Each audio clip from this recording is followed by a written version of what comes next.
Assalamualaikum warahmatullahi wabarakatuh. Selamat pagi teman-teman. Lagi saya sampaikan lagi, saya mohon maaf kalau ada pertanyaan yang agak lama belum dijawab. Kalau ada yang kelewat bisa ditanyakan lagi ya, komen, tapi saya prosesnya satu-satu sesempatnya. Jadi mohon doanya saja, semoga tetap bisa meluangkan waktu dan diberi kelancaran urusan.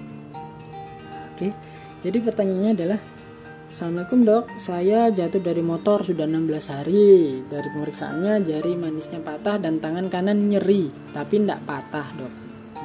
Udah di foto ronsen, nggak apa-apa katanya. Tapi ini pasiennya nggak menjelaskan jari manisnya yang patah ini udah diperbaiki atau belum, udah dipasang pen atau enggak, atau cukup dipasang gips, kita nggak tahu. Tapi yang pasti yang jadi pertanyaan adalah, dok, setelah sudah 16 hari tangan saya tetap nggak bisa diangkat, sudah diurut 4 kali juga hasilnya tetap. Jadi gini ya, kita nggak tahu perjalanan penyakitnya. Awalnya nyeri doang, apa nggak bisa diangkat itu dari awal, atau dalam perjalanannya awalnya bisa diangkat, lama-lama jadi nggak bisa diangkat. Cuman kalau dari ceritanya patah tulangnya nggak ada, udah di foto ronsen, yang paling mungkin adalah cedera saraf. Bisa dari benturan awal atau bisa waktu diurutnya tadi. Ya kita nggak berprasangka buruk, cuman kemungkinannya dua itu. Kalau nggak di awal ya karena perjalanannya, karena ceritanya nggak lengkap, kita bahas sesuai yang ada dulu.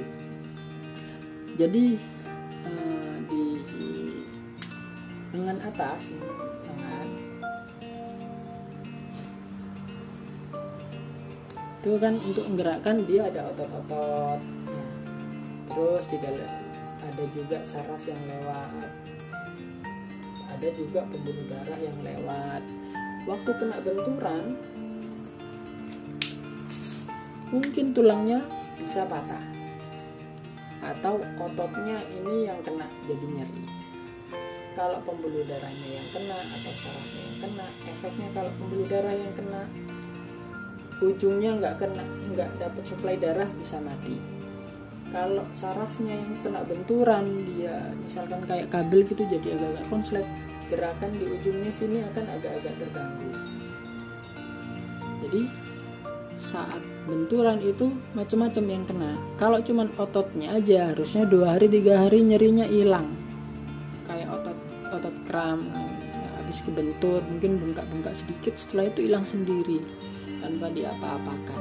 Kalau pembuluh darahnya yang kena 16 hari, keluhannya bukan nggak bisa diangkat, tapi tangannya yang ujung udah hitam, udah apa istilahnya, kasarnya udah membusuk karena nggak dapet suplai darah, dia mati pelan-pelan. Makanya saya bilang ini kemungkinan sarafnya. Saraf itu kayak kabel listrik yang menghantarkan perintah kita ke kaki tangan.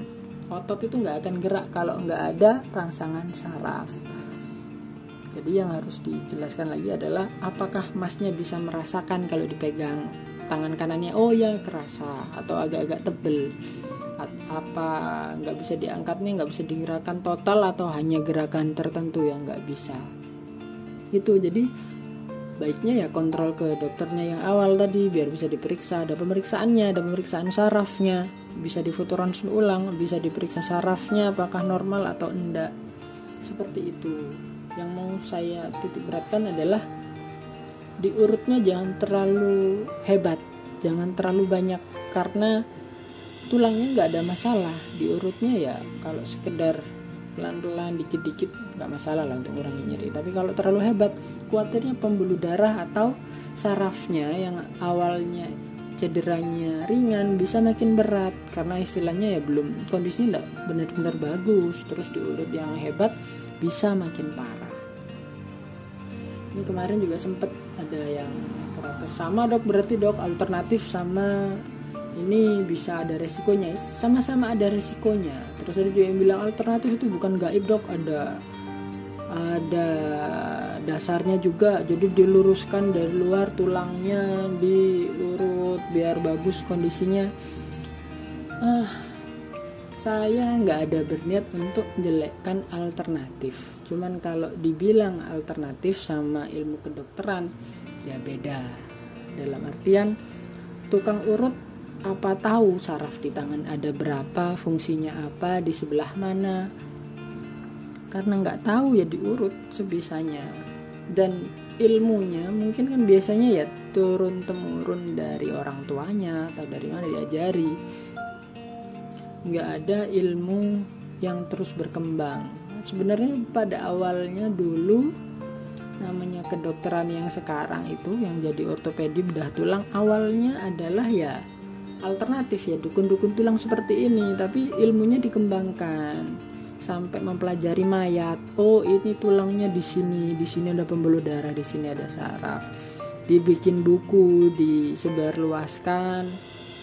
Jadi misalkan di sini ada mayat, di Indonesia juga ada orang mati, isinya akan kurang lebih sama, tetap ada tulangnya, tetap ada sarafnya.